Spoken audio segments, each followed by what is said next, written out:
sur la plateforme audio de l'église Fireplace. Nous avons préparé ces messages dans le but de vous permettre de rencontrer Jésus et de le placer au centre de votre vie. Notre prière est que vous soyez vraiment touchés alors que vous écoutez ce message. Je devais parler sur la mission ce matin. Une église ancrée dans la mission. Et puis, Dieu m'a rappelé un truc, c'est que il fallait peut-être que je rappelle un petit peu ce que c'est que le message qu'on annonce. Parce que si je suis en train de vous encourager ce matin d'être vraiment tous des envoyés dans tous les espaces qui sont tout autour de nous, que ce soit votre travail, que ce soit si vous êtes en cours encore ou si vous êtes en classe quelque part, si c'est pour vous dire ça, mais pas vous dire ce qu'on annonce réellement. Donc du coup, j'ai changé un peu d'avis. Et il y a un passage dans la Bible qui est très intéressant, qui se trouve dans Marc, on peut le trouver dans d'autres évangiles. Dans Marc, chapitre 10, il y a un passage où il y a un homme riche qui vient voir Jésus, alors que Jésus est avec ses disciples, et il vient lui dire « Qu'est-ce que je dois faire ?» Il vient à ses pieds, il vient se jeter à ses pieds, et il lui dit « Qu'est-ce que je dois faire pour avoir la vie éternelle ?» Est-ce que ça vous dit quelque chose? Il y en a qui l'ont déjà lu, ce passage? Qu'est-ce que je dois faire pour avoir la vie éternelle?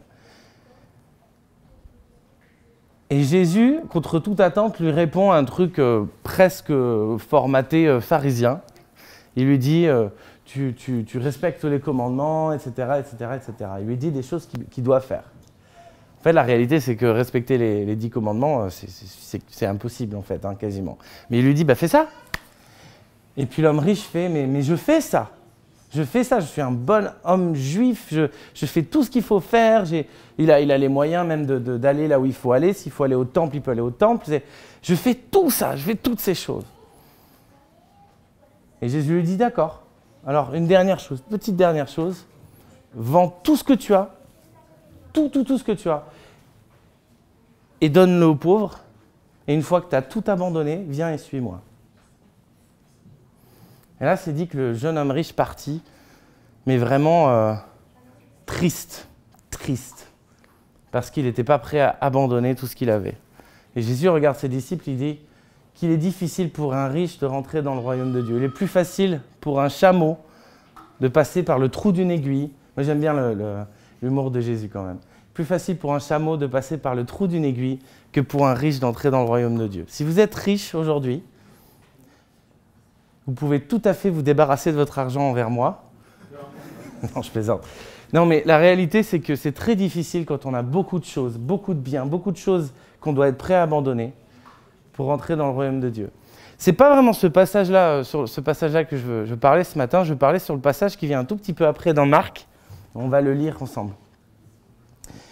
On a un autre cas qui est en fait assez similaire, vous allez voir, mais très différent en même temps.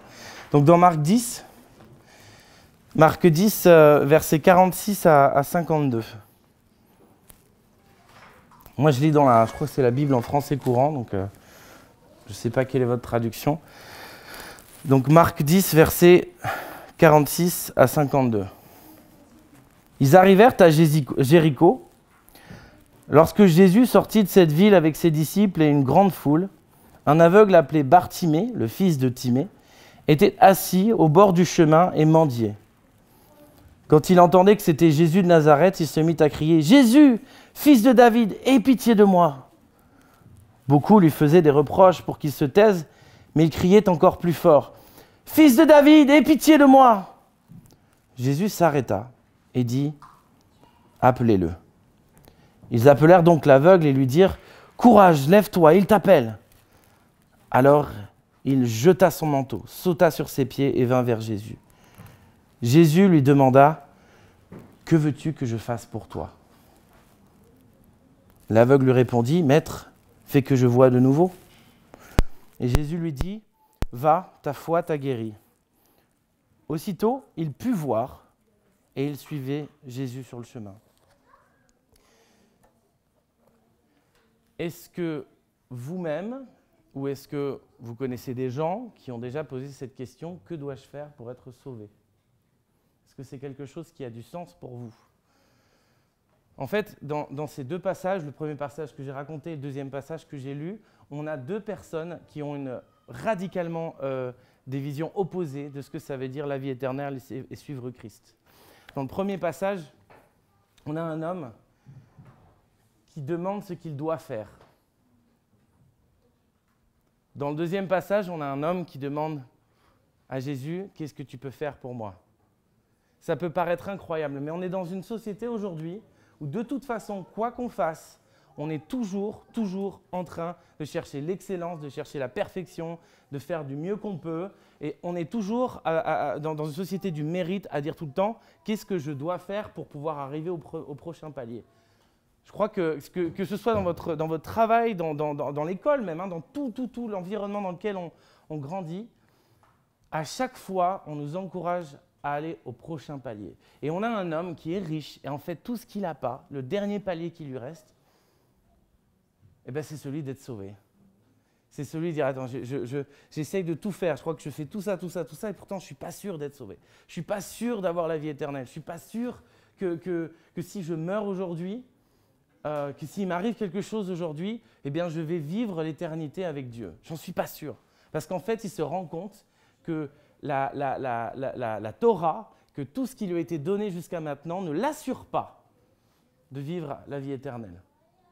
Il ne peut que espérer. C'est l'espoir dans la vie éternelle que les Juifs ont. Ce n'est pas l'assurance de la vie éternelle. Donc on a vraiment un exemple très spécifique, très clair d'une personne, d'un Juif qui n'a pas l'assurance du tout et qui ne sait pas d'ailleurs ce que c'est. Et on a un autre personnage, c'est marrant, c'est un personnage, donc Bartimée, il y a d'autres passages, d'autres évangiles qui ne lui donnent pas un nom. Bartimée, Bar, ça veut dire fils. Donc c'est marrant, Bartimée, fils de Timée, ça veut dire une chose déjà. Quand on dit que quelqu'un est fils d'eux, ça veut dire qu'on sait qui c'est. Donc c'est pas juste un mendiant ou c'est pas juste quelqu'un qui est complètement pauvre ou qui fait rien et dont on connaît rien, c'est quelqu'un que tout le monde connaît autour en fait. Parce qu'on sait que c'est le fils de Timée. On ne sait pas qui c'est Timée. Moi, j'en sais rien. C'est un drôle de nom d'ailleurs, Timée. Je ne sais pas si vous avez déjà appelé votre enfant Timée. Ça ressemble à Timothée. Mais ce qui se passe, c'est que ce personnage-là, il n'a rien. Ce n'est pas qu'il a rien, mais c'est qu'il reconnaît qu'il n'a rien. Le fait qu'il soit aveugle représente réellement le fait qu'il ne peut pas voir. Donc en fait, il lui manque quelque chose de fondamental. Il lui manque un truc fondamental. Ce n'est pas la vie éternelle qui lui manque dans sa tête. C'est pas à ce moment-là, il n'est pas en train de se dire « est-ce que je peux être sauvé ?» Mais ce qui lui manque, c'est juste de voir. Et là, il apprend que Jésus est là, et alors il commence à l'appeler. Alors c'est très intéressant, il appelle Jésus fils de David. Vous savez, quand on dit fils de David, qu'on est soi-même fils de Timée, c'est qu'on sait que donc c'est bien la descendance de David qu'on a face à nous. David, c'est le roi que tout le monde adulait, parce que c'était le meilleur roi que Israël n'ait jamais eu. Donc David, quand on dit à quelqu'un fils de David, même si on n'est même pas sûr, mais on a entendu que c'était un descendant de David, etc., on est en train de reconnaître que cette personne-là a une importance capitale. Et donc il est en train de s'adresser à Jésus, vraiment de manière très puissante. Un peu comme quand on prie à Dieu et qu'on ne dit pas Dieu, juste Dieu, on dit Dieu d'Abraham, d'Isaac et de Jacob. Vous voyez, on est en train vraiment de définir ce que ça représente. C'est le Dieu de ces personnes-là, d'Abraham, Isaac et Jacob, qui étaient ces patriarches de la Bible. Là, il est en train de s'adresser à Jésus vraiment par qui il est. Jésus, fils de David, aie pitié de moi. Alors les gens, ils sont en train vraiment de dire, mais il ne faut pas s'en occuper, c'est juste un gars, on l'entend tous les jours, le fils de Timée, vous comprenez. Il ne faut surtout pas avoir pitié pour ce gars-là. Et puis Jésus, lui, il le voit, il voit qu'il y a quelqu'un qui l'appelle. Jésus, il dit, amenez-le-moi. Alors c'est marrant, j'aime bien cette idée que le ton change. C'est à partir du moment où Jésus dit « amenez-le-moi », alors tout le monde dit « allez, viens, il veut te voir, allez, c'est bon ».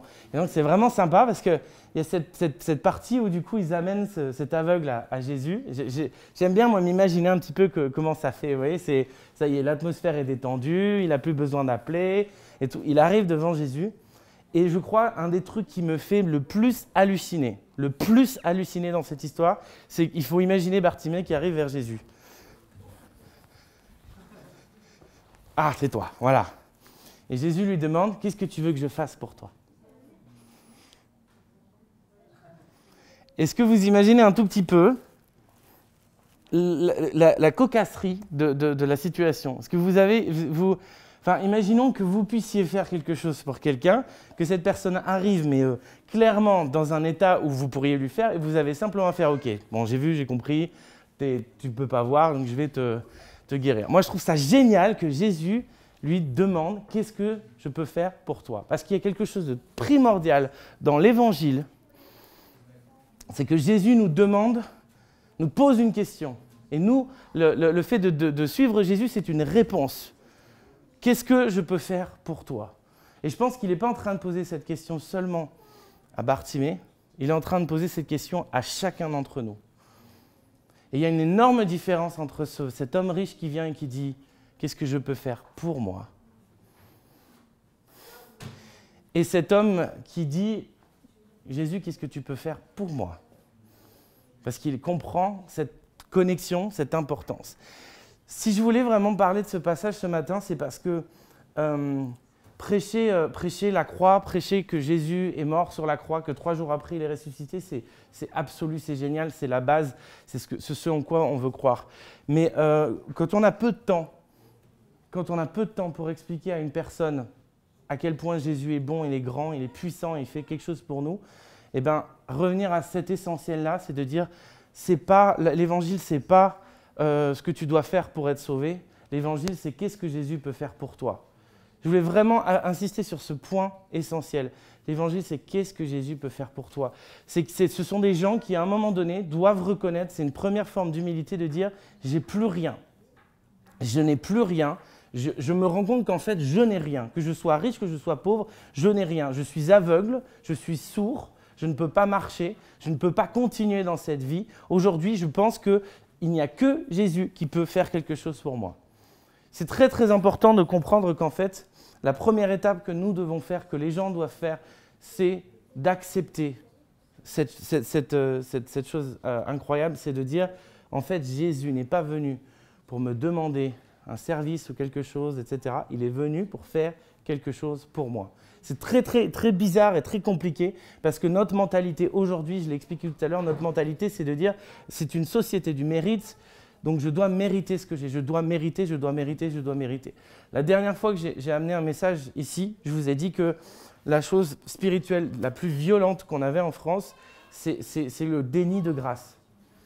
Et je veux vraiment insister sur cette idée de déni de grâce.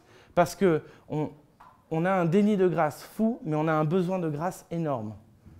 Tous les gens autour de vous, à partir du moment où vous leur faites comprendre qu'ils ont besoin de la grâce, qu'ils ne peuvent pas se sauver eux-mêmes, à partir de ce moment-là, ils se rendent compte à quel point c'est vrai. Ils se rendent compte à quel point ils ont besoin des autres. Je me souviens avoir vu une vidéo sur une femme qui a décidé de mourir à, je ne sais plus, 70 ans ou un truc comme ça. Elle a décidé, est-ce que vous avez déjà vu ça, une femme qui a décidé de se faire euthanasier en Suisse à 70 ans. Et elle disait qu'en fait, elle faisait ça, le premier truc pour lequel elle faisait ça, c'était parce qu'elle ne voulait pas être dépendante des autres. Elle voulait être sûre qu'elle pourrait mourir quand elle serait encore en forme, etc. C'est incroyable de se dire, mais en fait, c'est l'aboutissement d'une idée vraiment profonde et puissante qu'on a dans notre pays, de ne pas vouloir dépendre des autres, de ne pas vouloir dépendre de quelque chose.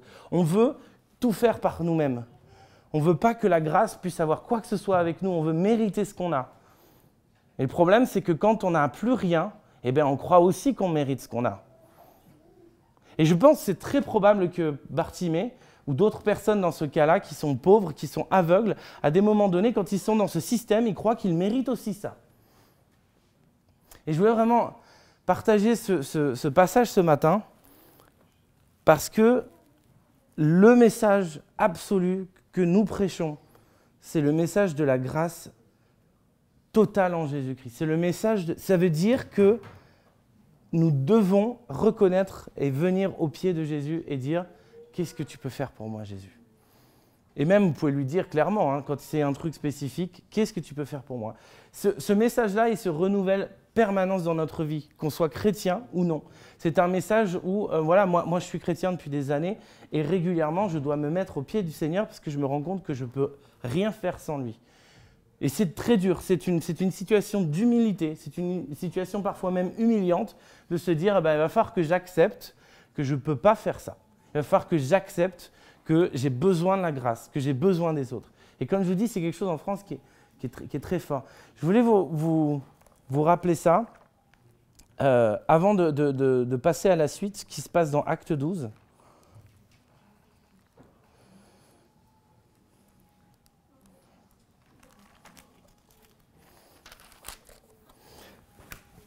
Donc, Acte 12.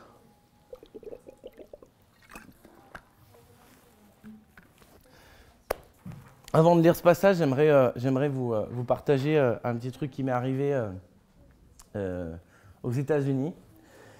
J'étais à Columbus, en Ohio, et donc c'est pas une très grande ville avec quelques petits buildings, vous savez, mais c'est pas non plus la grosse mégapole américaine. Et puis c'est surtout une ville qui est connue pour la bière là-bas. Donc voilà, c'est une ville assez blanche, assez aisée aux alentours, etc. Je me retrouve dans cette ville pour une conférence ou quelque chose. Et en repartant, je devais prendre un bus. Je ne sais pas si vous êtes déjà allé aux États-Unis. Il y a un système, on a de plus en plus ça en France, où vous prenez des cars pour voyager pendant des heures. Et ils ne sont pas très chers, mais alors vraiment, ce n'est pas confortable, c'est une catastrophe. Et moi, je me retrouve à attendre un bus qui doit me ramener à Pittsburgh, donc il y en a à peu près pour 4-5 heures de bus. Et je me retrouve là, et là, il m'annonce que mon bus est retardé de 5 heures. Alors vous savez, quand vous avez 5 heures de bus et qu'on vous dit que votre bus est retardé de 5 heures, vous n'êtes pas content, vous ne faites pas la fête.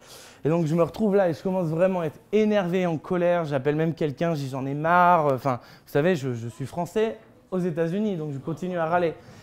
Et je râle comme ça, je m'énerve et tout. Et puis, à un moment, au bout d'une demi-heure, 3/4 d'heure, je me dis, de toute façon, j'ai encore plus de 4 heures devant moi. Autant que je profite de ça, je vais aller manger un morceau, je vais faire quelque chose. Et là, il y a un truc qui me vient profondément, qui me dit, Manu, tu devrais en faire une opportunité. Je veux dire, qu'est-ce que c'est d'autre qu'une opportunité? Tu as 4 heures pour peut-être rencontrer quelqu'un qui va avoir besoin d'entendre le message de l'Évangile. Et quand ça me frappe, mais dans le genre, j'ai pas trop la foi non plus, quoi. Je me dis, ouais, non, moi, ce que je vois surtout, c'est que mon bus est en retard. Je suis pas en train de me dire, le Seigneur a prévu quelque chose de ouf, machin. Donc moi, je me dis, ok, Seigneur, je prie vraiment à l'intérieur de moi et je me dis, ok, Seigneur, si j'ai cette occasion-là, si je peux le faire, alors fais-le. Et je suis disponible. Et je vais être vraiment disponible pendant 4 heures, où que j'aille, à ce que tu me mettes sur la route de quelqu'un. Et alors je vais dans la rue, je marche bien 1 ou 2 kilomètres pour trouver parce que j'étais dans un côté un peu cargo, machin, il n'y avait pas beaucoup de restaurants. Et je me retrouve finalement dans un restaurant. Moi quand je suis dans cet état-là, je fais des sourires à tout le monde. Et du coup c'est un peu bizarre, je pense que les gens me prennent pour un peu un débile, mais je suis là... Non, ok. Et j'essaie de voir comment je peux faire un contact visuel, quelque chose. J'essaie d'être gentil avec la serveuse ou le serveur, etc. Bon, et puis au bout de 2 heures, rien. Il ne se passe rien. Je me dis, bon, on va bien voir. Et puis j'étais passé devant un petit café qui s'appelait le French Coffee Shop. Alors je me suis dit, bon, allez, on va aller là-bas prendre un café. C'était vide. Donc, je rentre dedans. Il y avait même le gars qui était au café n'y était pas. Hein. Donc il n'y a personne. Je me dis, ah, c'est bien français ici. Et du coup... J'attends, là, je m'assieds un petit peu, tout à coup je vois le gars qui revient. Alors il n'était pas français, mais il avait vécu en France, donc il parlait un peu de français. Et puis donc je discute avec lui, mais c'est pas comme s'il y avait une ouverture spirituelle ou quoi que ce soit. Je prends mon café et je me retrouve donc tout seul sur cette table avec un café. Et là, très honnêtement, je me souviens même plus. Maintenant dans ma tête, je dis ok, dans 1h30, 2 heures, j'ai mon bus. Je me souviens même plus de ce qui se passe. Et donc je suis assis là avec mon café. Et puis tout à coup, il y a 2 mecs qui rentrent dans le café. Il y a un gars qui est d'apparence plutôt asiatique et un autre gars, mais alors à Columbus, Ohio, je ne pensais pas trouver ça. Un mec avec c'est un grand pantalon, complètement chauve, avec tatoué Batman ici, et comment on appelle ça, 2 larmes ici et 3 larmes là tatouées, avec des tatouages partout. Et le mec, c'est le membre de gang absolu, quoi. Vraiment, hein, c'est le gars, il est là comme ça et il avance comme ça. Vous savez, je sais pas, vous avez déjà vu, ne serait-ce que dans un film, vous voyez, où en prison, souvent, ils sont comme ça, ils sont les latinos, tu vois. Mais voilà, ça, c'est un latino. Et donc, du coup, je me pose, je suis toujours avec mon café, un petit peu genre comme ça. Et puis, un truc de fou, l'Asiatique est en train de lui payer une boisson, je ne comprends pas ce qui se passe. L'Asiatique lui dit je vais aller aux toilettes et je reviens.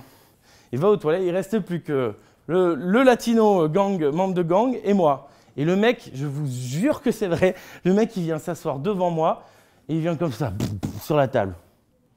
Et il me regarde. Et alors moi je suis hello, how do you do? Et donc il commence à me faire my name is Ricardo. Comme ça, il me dit voilà, je m'appelle Ricardo avec un accent un peu latino de Californie. Et puis alors, je lui fais salut, moi c'est Manu. Et en fait, c'est lui qui vient commencer une discussion avec moi. Et en fait, au fur et à mesure de la discussion, il commence à me dire des trucs de fou sur sa vie. L'Asiatique revient, paye le café du gars et dit écoute, à plus. Et il se barre. Et du coup, j'ai plus que Ricardo en face de moi. Et Ricardo qui me raconte, qui me dit voilà, je fais partie d'un gang très connu à San Bernardino en Californie. Donc c'est à peu près c'est dans la banlieue très très élargie de Los Angeles, San Bernardino. Donc on est à Columbus. Alors je sais pas, vous avez la côte est ici, Columbus est par là, la côte ouest est là, San Bernardino est ici. Donc vous êtes à des milliers de kilomètres de là. C'est comme si je trouvais un Français à Moscou un peu. Ouais, voilà, bref. Et donc il me raconte, il me dit voilà, en fait je fais partie d'un gang et avec toute ma famille, sauf mon frère qui est dans un autre gang. Et en fait, mon gang m'a demandé d'assassiner mon frère. Et là, en fait, c'était le moment où moi, je pouvais plus tuer, je pouvais plus faire de mauvaises choses. Et c'est là que je me suis rendu compte que j'étais arrivé au bout de ce que je pouvais faire. Je ne peux pas tuer mon frère, même s'il est dans un autre gang. Mais le problème, c'est que si je ne tuais pas mon frère, mon gang me tue. Et donc, j'ai fui San Bernardino avec rien du tout. J'ai fait du stop, j'ai pris des bus, j'ai fait ce que j'ai pu, j'ai mendié. Et là, je suis à Columbus maintenant et je vais essayer de trouver un travail. Pour l'instant, je suis à la rue. Et il est là et il me dit ça avec des sanglots un peu dans sa voix. Il dit « j'ai plus rien, je ne sais plus quoi faire ». Et moi, je suis là et je me dis « mais qu'est-ce qui se passe quoi? Qu'est-ce que c'est que cette histoire ?»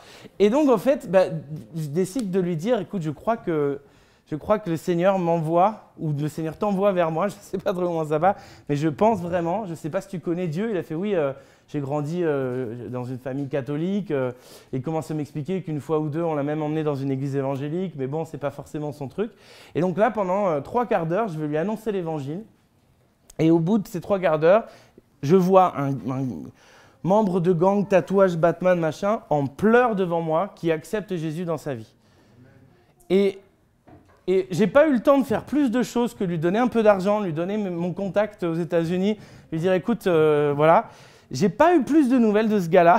La réalité, c'est que j'ai repris mon bus et je suis parti. Mais je me suis dit, qu'est-ce qui se passe pour que je me retrouve dans un contexte comme ça, avec quelqu'un de San Bernardino à Columbus?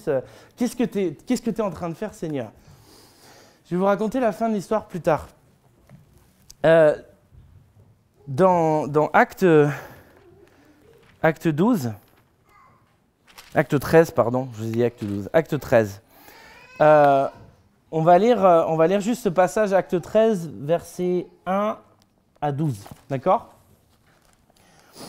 Acte 13, versets 1 à 12, donc le contexte c'est que il y a une église qui a été démarrée par Jérusalem à Antioche, donc c'est beaucoup plus au nord, on n'est plus en Israël. Et il y a une église qui commence vraiment à proliférer beaucoup, qui grandit, qui commence vraiment à avoir un peu copié cette idée de l'église de Jérusalem. Et là, cette église d'Antioche, ils sont réunis et ils sont dans la prière. Donc on va lire verset 1. Dans l'église d'Antioche, il y avait des prophètes et des enseignants, Barnabas, Siméon, surnommé le Noir, Lucius de Cyrène, Manaën, compagnon d'enfance d'Hérode, qui régnait sur la Galilée, et Saul. Un jour, pendant qu'ils célébraient le culte du Seigneur et qu'ils jeûnaient, le Saint-Esprit leur dit « Mettez à part Barnabas et Saul pour l'œuvre à laquelle je les ai appelés. » Alors, après avoir jeûné et prié, ils posèrent les mains sur eux et les laissèrent partir.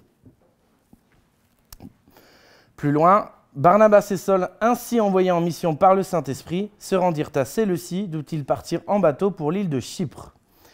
Quand ils furent arrivés à Salamine, ils se mirent à annoncer la parole de Dieu dans les synagogues juives.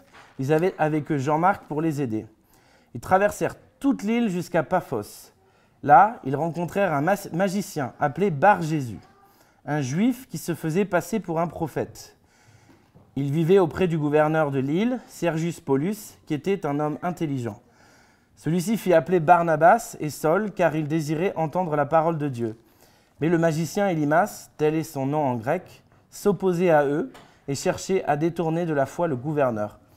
Alors Saul, appelé aussi Paul, rempli du Saint-Esprit, fixa son regard sur lui et dit « Homme plein de ruse et de méchanceté, fils du diable, ennemi de tout ce qui est bien, ne cesseras-tu jamais de vouloir fausser les plans du Seigneur ? Maintenant, écoute, le Seigneur va te frapper, tu seras aveugle, et tu ne verras plus la lumière du soleil pendant un certain temps. » Aussitôt, les yeux d'Élymas s'obscurcirent et il se trouva dans la nuit. Il se tournait de tous côtés, cherchant quelqu'un pour le conduire par la main. Quand le gouverneur vit ce qui était arrivé, il devint croyant. Il était vivement impressionné par l'enseignement du Seigneur. Alors là, on est en train de voir quelque chose d'intéressant, c'est que c'est la première fois réellement qu'on a un envoi missionnaire qui a pour but d'aller un peu partout. C'est la première fois, et c'est Paul et Barnabas. Quelque chose de très important à souligner, c'est que Barnabas, on en a déjà parlé à plusieurs reprises dans ce passage, Barnabas, c'est l'apôtre, on va dire, c'est celui qui a failli faire partie des 12, mais il n'a pas été tiré au sort. Vous savez, au début des actes, on tire au sort, et ce n'est pas sur Barnabas, c'est sur Matthias que ça tombe. Et donc Barnabas, je crois qu'il n'est pas rancunier. Barnabas, il a vendu un de ses champs, une fortune, pour pouvoir financer l'église. C'est certainement grâce à ça d'ailleurs qu'Antioche a pu être financée en partie. Et donc il fait partie de cette église aujourd'hui. Et Barnabas, il est appelé avec Paul. Il est vraiment, le Saint-Esprit envoie Paul et Barnabas pour cette première mission vraiment qui va répandre comme ça l'église sur tout le pourtour méditerranéen. Et en fait, ce qui est intéressant dans ce passage, c'est qu'on n'est pas en train de dire que le Saint-Esprit a dit à Paul et Barnabas d'aller à Chypre. C'est très important, ça dit bien. Ainsi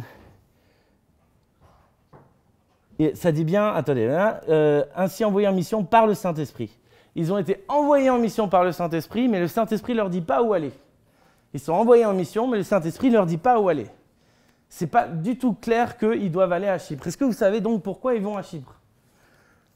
C'est un truc tout bête, mais justement, comme on sait que Barnabas, on en a entendu parler un petit peu avant, on apprend en début des actes que Barnabas, il est Chypre, il vient de Chypre, il est chypriote. Il est chypriote, il vient de Chypre, donc sa famille est là-bas. C'est tout bête. C'est-à-dire qu'à partir d'un moment où on est envoyé et que le Saint-Esprit ne nous dit pas tout de suite où on doit aller, même pour Paul et Barnabas, leur premier voyage n'était pas du tout clair. Donc, le premier endroit où on peut aller, on va à Chypre, puisque Barnabas est chypriote. Et c'est une évidence et c'est logique qu'en arrivant du coup à Chypre, ils sont restés dans la famille de Barnabas. Là, ils sont vraiment dans un contexte où ils vont aller tout de suite vers les synagogues, vers les juifs, vers les gens qu'ils peuvent connaître, et ils vont parler, ils vont prêcher l'évangile, et ça va commencer à faire du bruit. Ils vont vivre des guérisons, vivre des choses comme ça, jusqu'à ce qu'au bout de quelques mois, ça fasse un tel tollé sur toute l'île que le gouverneur lui-même veuille les rencontrer pour entendre ce qu'ils ont à dire. Et là, ils se rendent compte qu'il y a quelqu'un qui fait barrage. Ils vont devoir combattre cette personne. Moi, ça me rappelle un peu, pour ceux qui ont vu Le Seigneur des Anneaux, l'Angle de Serpent. Je ne sais pas si vous avez vu l'Angle de Serpent, qui est un personnage assez atroce et qui a vraiment le roi Théoden sous son influence forte. Et en fait, il y a Gandalf qui arrive et qui fait face à l'Angle de Serpent, il le tait complètement, et ensuite il peut arriver vers le roi Théoden et il peut délivrer le roi Théoden. Et ça, c'est un passage vraiment intéressant parce que ce que ça nous enseigne surtout, c'est les différentes étapes en fait de la mission. C'est tout bête, mais la mission, ça veut dire quoi ? Ça veut dire on va dans un endroit qui nous est familier pour commencer. Même Paul l'a fait. On va dans un endroit où on a des contacts. On ne part pas n'importe où. Paul, il va le faire beaucoup plus tard. Mais au départ, on va dans un endroit où on a des contacts. On va dans un endroit où on connaît les gens, etc. Donc Chypre. Ensuite, deuxième chose, on va dans les endroits où on peut parler. Donc à l'époque, c'était des synagogues. On peut parler ou on peut avoir des discussions facilement. Bon, c'est facile de rentrer dans une synagogue à l'époque, vous pouviez rentrer dans une synagogue et enseigner à partir du moment où vous étiez juif. Aujourd'hui, qu'est-ce que ce serait ces synagogues ?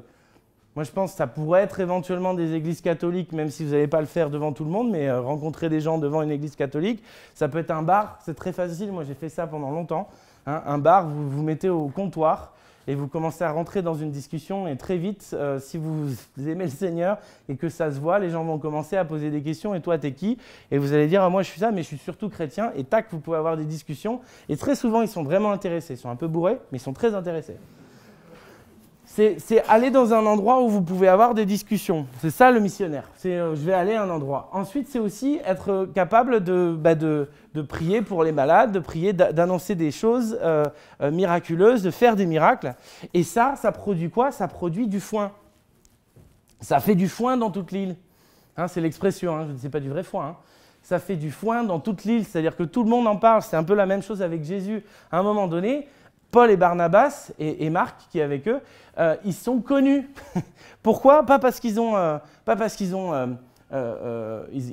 incroyables, etc.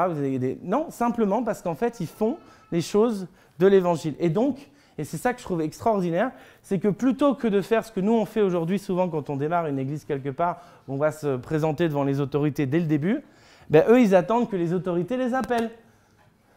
Ils attendent qu'il y ait tellement de foin autour de ce qu'ils sont en train de faire, de cette église qui est en train de se créer, ben qu'à un moment donné, les autorités veulent savoir. Et là, c'est hyper important, mais dans tous les endroits où on va, dans la mission, on est toujours confronté à l'autorité matérielle, l'autorité normale, comme le maire ou quoi que ce soit aujourd'hui, et l'autorité spirituelle. Et ici, on nous montre bien, en première mission, premier truc, premier clash, on a les deux ensemble. Et ils ne savent pas forcément qu'ils travaillent ensemble, c'est ça qui est génial. L'empereur,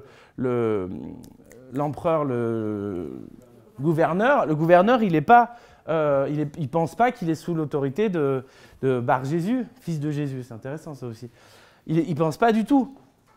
Et donc, on a ces deux autorités qui sont côte à côte en fait. Et c'est vraiment là aussi pour nous montrer, nous présenter que ça peut paraître dingue, mais quand c'est très difficile dans un endroit que l'évangile se répande, etc., c'est très probable que l'autorité, sans le savoir, elle est influencée par l'autorité spirituelle sur les lieux, qui peut être un esprit territorial très souvent. Et là, on a un esprit territorial carrément dans une personne. C'est-à-dire qu'on a un gars qui est carrément possédé là-dessus et qui veut tout faire pour que l'évangile ne soit pas prêché au gouverneur. Et donc, on a une victoire réelle de ce qui se passe. Je dois faire hyper court, donc je voulais parler de ça. Je voulais vraiment vous donner ce matin ce système tout simple, tout simple que les apôtres mettent en place, les premiers apôtres mettent en place quand ils vont partir, que Paul va mettre en place. Et juste un truc qui est intéressant, c'est que sur une carte, Chypre, depuis Antioche, c'est pas très loin. C'est un peu presque, honnêtement, à l'échelle, c'est presque comme si on allait de Paris à la Bretagne. Sauf qu'à l'époque, il fallait à peu près une semaine pour s'y rendre.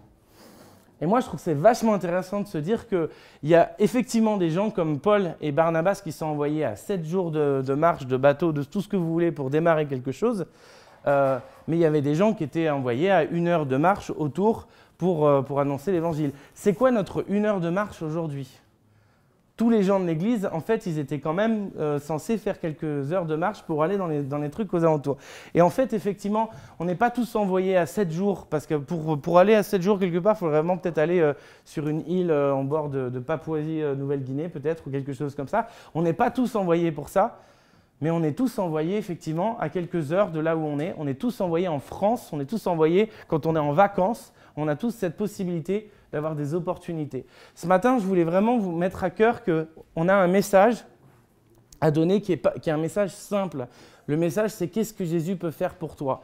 Parce que si Dieu envoie son Fils pour faire le don le plus total, le plus incroyable à la croix, ça veut vraiment dire que Dieu veut qu'on se pose cette question. Et parce que moi, je peux faire pour Dieu, ou pour ma vie éternelle, ou pour mon propre plaisir, etc.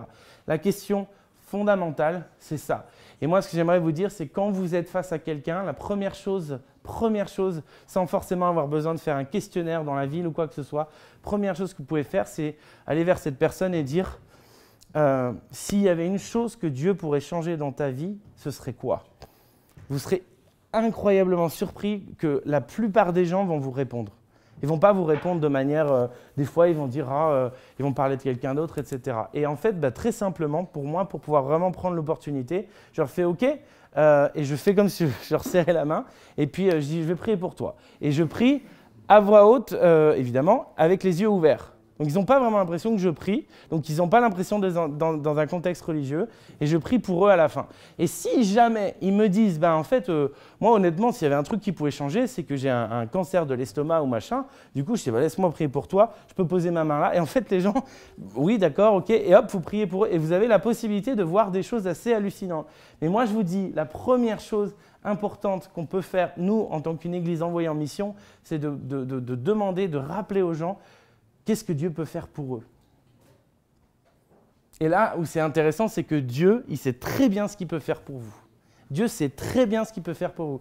Et Jésus, il va décider de demander à un aveugle, qu'est-ce que je peux faire pour toi?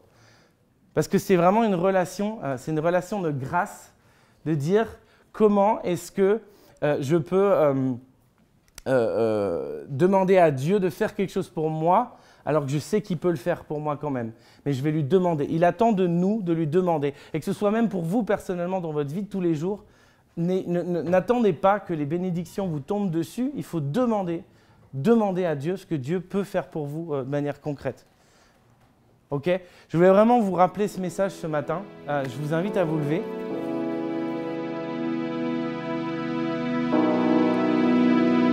Merci d'avoir écouté ce message enregistré à l'église Fireplace à Paris. Si vous souhaitez avoir plus d'informations sur nous et nos activités, rejoignez-nous les dimanches matins à 10h30 au 78 rue de Sèvres. Ou bien connectez-vous sur notre page Facebook ou sur notre site web églisefireplace.com.